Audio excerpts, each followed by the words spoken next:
So yun, welcome back to my vlog, no, channel.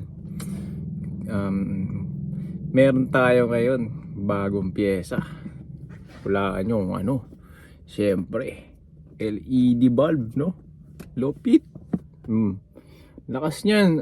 Ito yung low beam ko, ano siya, 40,000 lumens. Tas ito, ano, 22k lumens. Pang high beam lang, pang flash. Hindi ko na kailangan din bumili ng gantong 40k lumens kasi mahal din to eh. Ito mas mura, pang high beam to. Ang low beam ng FD is HB4. Para alam nyo rin, no, for information, HB4 or 9006. Tapos sa high beam is HB3 9005. Ganon din yung high beam ng Montero.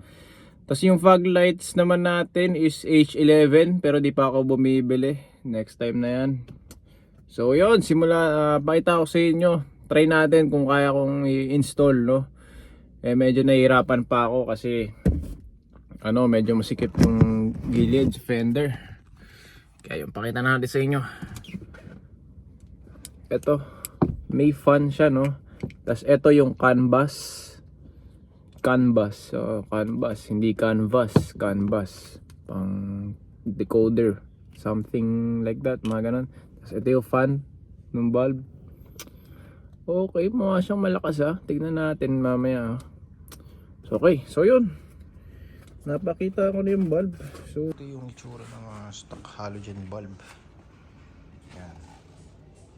Ito naka-LED na yung park light natin. So yun, yan yung output ng stock low beam, high beam, low beam, high beam. Okay.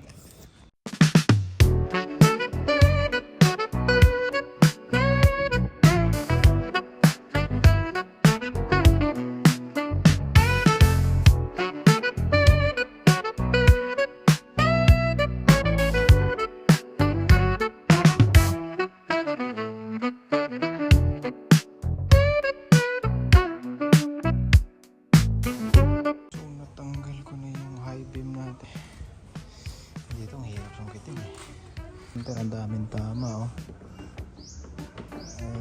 lagi may gamit. So ito, may kabitan.